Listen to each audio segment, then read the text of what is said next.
네, 자리를 좀 이동해서 하겠습니다.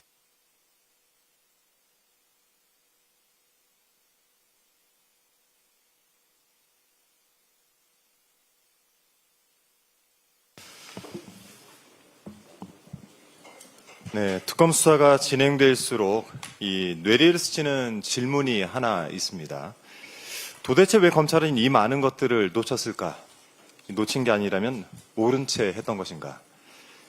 그동안 검찰 수사가 이미 진행되었던 부분들에 대해서 새로운 사실들이 밝혀지고 있습니다. 어제 김건희 특검은 강남 역삼동에 소재한 건진법사 전성배 씨의 법당을 압수수색했는데요. 이 과정에서 특검팀은 그동안 전 씨가 감쪽같이 숨겨두었던 비밀 공간 두 곳을 찾아냈습니다. 이 한 언론 보도에 따르면 건진법사가 이 비밀 공간에 현금 다발과 귀중품을 숨겨두었다라고 하는데요. 여기서 다시 의문이 생깁니다. 지난해 12월 검찰은 이 법당을 압수수색했었는데요. 그때는 어째서 이 비밀 공간을 찾아내지 못했던 걸까요? 그 비밀 공간이야말로 사건의 핵심이고 결정적 증거였을 텐데 말이죠. 이 건진법사가 받았다는 고가의 목걸이와 샤넬백이 끝내 분실되도록 검찰이 기회를 준 것은 아니었나 하는 의문이 듭니다. 검찰이 놓친 것은 그 비밀스러운 공간뿐만이 아니었습니다. 공천 개입 의혹 사건에 관련해 수사선상에 오른 김영선 전 의원의 자동차와 휴대전화를 확보하지 못했습니다. 그리고 명태균 씨 처남 자택의 장롱에 숨긴 황금폰도 발견하지 못했습니다. 이상하죠? 민주 진영을 탈탈 털 때는 이 머리카락 한 올도 놓칠 것 같지 않던 검찰이 김건희 씨와 관련된 사건에만 왜 이렇게 허술한지 모르겠습니다. 건진법사의 비밀 공간부터 명태균 씨의 황금폰까지 사건의 핵심 증거들을 하나도 찾아내지 못했던 것이라면 검찰의 수사 역량 과연 믿어도 되겠습니까? 그게 아니라면 검찰이 사건을 축소 내지 은폐를 했다고 의심을 해봐야 되지 않겠습니까?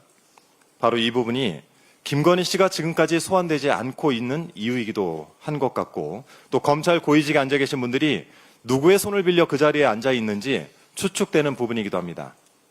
이쯤 됐으면 검찰에게 수사권이 과연 필요한지 냉정하게 판단을 해봐야 될 것 같습니다. 검찰에게 묻겠습니다. 윤석열 정권 3년간 과연 여러분 뭘 했습니까? 제가 보기에는 검찰은 그저 윤석열, 김건희가 붙들고 쓰기 좋은 적당히 무딘 칼이었던 것 같습니다. 윤석열, 김건희 부부는 검찰이란 칼을 쥐고 사방팔방 겁박을 서슴지 않았고 또 이들에게 붙들린 검찰은 마치 한 몸처럼 광란의 칼춤을 추었던 것이 아닌가 싶습니다. 특검 수사가 진전되면서 의혹의 실체는 선명해지고 검찰개혁의 당위성도 높아지고 있습니다. 이래서 특검을 거부했구나 싶습니다. 오늘 인사청문회를 앞둔 정성호 법무부 장관 후보자는 검찰개혁의 방향성과 관련해서 국민적 공감대가 형성됐다라고 입장을 밝히면서 개혁의 의지를 밝힌 바가 있습니다. 더불어민주당은 국민이 열망하는 검찰개혁의 실행과 완수를 위해서 국민주권정부와 긴밀하게 협력해 나가겠습니다. 인사청문회 이야기가 나온 김에 짧게 좀 덧붙이겠습니다. 이번 주 내내 인사청문회가 예정돼 있는데요. 일부 야당 의원들의 행태가 가관이어서 좀 짚고 넘어가겠습니다. 안규배 국방부 장관 후보자의 군 복무 기간을 두고 이 허무맹랑한 제보를 입에 담은 성일종 국방위원장 이야기를 좀 드리겠습니다. 안규배 후보자가 단기 사병으로 복무할 당시 복무 기간은 14개월이었는데 병적 기록부에는 이보다 8개월이 더 긴 22개월로 기록되어 있다라고 하죠. 이 안 후보자의 해명에 따르면 억울한 행정착오였던 것 같습니다. 그런데 이를 두고 성일종 위원장은 후보자가 근무지를 이탈해서 영창을 갔다 왔다라고 하는 기록들이 있다라는 제보가 꽤 있다라면서 검증되지 않은 카더라를 공연히 유포했습니다.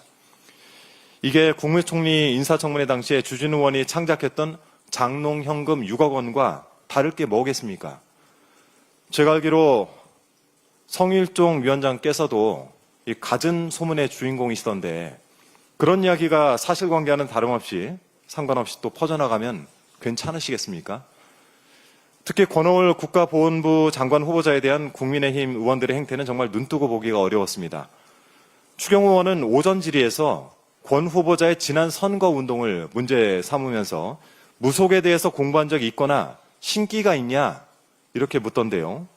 또 오후에 이 내용을 반복하면서 박정희 대통령과 유경수 여사의 영혼과 대화를 하셨나? 라고 쏘아붙였습니다. 이런 질 떨어진 질의를 김건희 씨에게 했어야죠. 도사들과 이야기하는 것을 좋아한다고 김건희 스스로 밝힌 적이 있지 않습니까? 또 명태균 씨와 영적 대화를 나눴다는 강희경 씨의 증언도 있지 않습니까? 그때는 뭐 하시다가 어제 그런 질문을 하시는 겁니까? 이양수 의원은 권오을 후보자가 당적을 이리저리 옮겼다면서 꿀 빠는 인생이라고까지 표현을 하던데요. 여러분께서 하는 것은 인사검증이 아니라 그저 조롱에 불과합니다. 한 여론조사 기관의 7월 정기 여론조사에서 국민의힘 지지율은 17.5%를 기록했습니다. 역대 최저 수준이죠. 당은 내홍에 빠졌고 내란엔 책임을 지지 않으니 국민도 당원도 등을 돌리는 겁니다. 국민의힘이 모든 후보자에 대해 청문보고서 채택보류 방침을 세웠다고 들었습니다. 아직 인사청문회 시작도 안 한 후보자까지 발목을 잡아서 이 수치스러운 당 지지율을 극복하려는 전략이 과연 먹히겠습니까? 정신들 차리시고 어떻게 해야 국민의 신뢰, 아니 최소한 당원의 신뢰라도 되찾을 수 있을지 아주 처절하게 고민을 해야 되지 않겠습니까? 이상입니다.